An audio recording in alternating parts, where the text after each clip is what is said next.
Hey everybody, Lene here. I'm the instructor trainer at Magoosh, and in this video we're going to talk a little bit about just what makes the GRE so difficult. But first, we would be ever so appreciative if you could take a moment and like this video and also subscribe to our channel so that you don't miss any of the latest from the team here at Magoosh. Let's get to it. The GRE is most likely the first standardized test that you've encountered since you were back in high school and you had to take either the ACT or the SAT. Maybe you never took one of those tests. Maybe you took one of those and it was a few years ago, and maybe you took one of those and it was decades ago. When you start working through the GRE, you're going to, if you remember what was on the SAT or ACT, you're going to feel like the GRE is comparatively more challenging. And that's especially true because of the level of vocabulary and sentence complexity that you'll encounter on the GRE verbal sections. The good news is the GRE is formulaic. The GRE has tricks and traps that are built into it, and you can learn what those tricks and traps are and then know how to identify them and navigate around them on test day. So let's get into some of those details, the things that make the GRE so difficult. The first thing we're going to talk about is the content. GRE content, math and verbal, might be something you're familiar with, but odds are it's not something you're familiar with. So if we talk about the math section, the concepts tested on the GRE, arithmetic, algebra, geometry, data analysis, those are topics that you likely learned at some point in high school. But like I said before, high school could have been a little while ago. High school could have been a long while ago. So dusting off the cobwebs on those math concepts that you haven't thought about for years, that can be frustrating. And of course, that most certainly can add a layer of difficulty to this test. The good news is the concepts are in your brain somewhere. They may have been pushed way to the back because that real estate was needed for information that you use in your daily life. But the point is, it's there somewhere. So with the math concepts, it's often about relearning them versus learning something brand new for the first time. Verbal, on the other hand, poses its own unique challenge because it is very likely that you will encounter words that you have never seen before when you begin to prepare for the GRE test. And you will also probably find the info-dense passages that you have to navigate very quickly pretty challenging.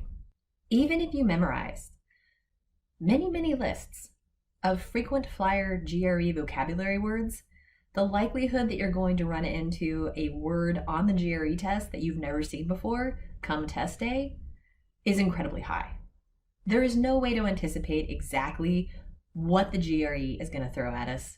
Memorizing words on lists can be useful, but you should also be prepared that those lists cannot account for everything that the GRE has at its disposal. So you will see words that you've never seen before, words that you're just really unfamiliar with because you'd never use them in everyday language, and that will definitely make working through the verbal section of the GRE all that more difficult. Next up, we're going to talk about why the timing makes the GRE difficult. If we lived in a universe in which we were given unlimited time on the GRE, but most of us don't live in that universe, we would all probably find that we're able to score quite a bit higher. Unfortunately, in our universe, the timing constraints of the GRE add a layer of stress that can be very difficult to shake. We only have 30 minutes to compose the argument essay and 30 minutes to compose the issue essay at the very beginning of the test. We then have 2 verbal sections. They will be 30 minutes each with 20 questions, and that only gives us about a minute and a half per question on average. Then we have those 2 quantitative sections, 35 minutes, 20 questions, and that boils down to about a minute and 45 seconds per question. That's not a whole lot of time. To avoid falling prey to the pressure of the time constraints, you have to be strategic and decisive as you work through each and every section of the test. You'll need to master the ability to quickly identify questions that you should do right away and questions that you should mark, move on from, and come back to if time allows. Lastly, You'll also need to be able to identify questions that are just not within your ability, and you either skip them and come back to them to make a guess, or make a guess in the moment. But always make a guess. There's no guessing penalty on the GRE, so you never want to leave any answers blank, because a correct guess will still get you the point. Pacing and time management are critical components of a successful GRE strategy, and guess what? Magoosh has a whole lot of help in those areas. Check out the links below for some advice on how to master both pacing and time management. Let's move on to another component that makes the GRE difficult, and that is that the GRE is a CAT, or a computer adaptive test. But the GRE is adaptive in its own unique way. It is section adaptive, which means that the first section is going to be made up of medium level questions, and your performance on those medium level questions will determine whether your second section, and that's where the adaptivity comes in, that second section will be either easy, medium, or difficult. So if you don't have a high rate of accuracy on the first section, let's say for verbal, your second verbal section will be easy. If you have sort of an average accuracy rate on the first section, your second section will be medium. If you have a high accuracy rate on the first section, your second section will be difficult. And there's actually a whole lot riding on the difficulty level of the second section. To maximize your scoring potential, you want to try to get the hardest second section that you possibly can. And this means getting as many questions correct on that first section as possible. The added pressure of knowing that the performance on your first section greatly determines your overall performance on either the quant or verbal section for the test, that most certainly adds a layer of difficulty to the GRE. It's something else that makes the GRE hard. So throughout this video, I've been using words like hard and difficult to describe some parts of what makes the GRE challenging. But always remember that the GRE is actually more tricky than it is anything else.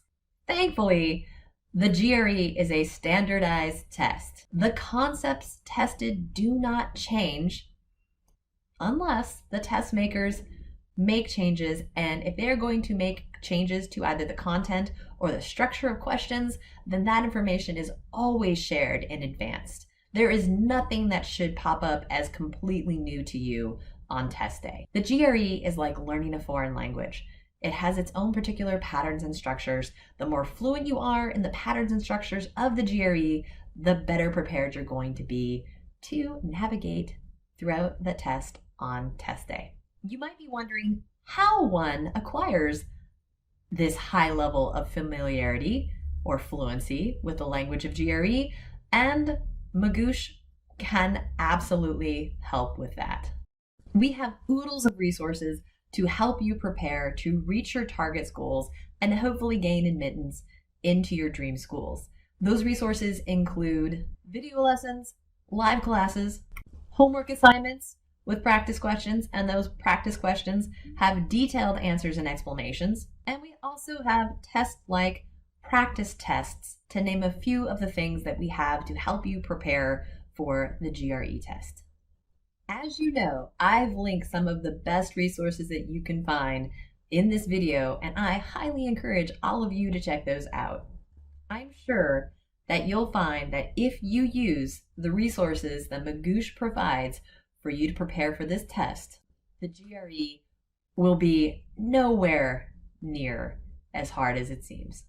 I hope that you found the information in this video helpful, and I hope you continue to use Magoosh as a resource in your preparation for the GRE.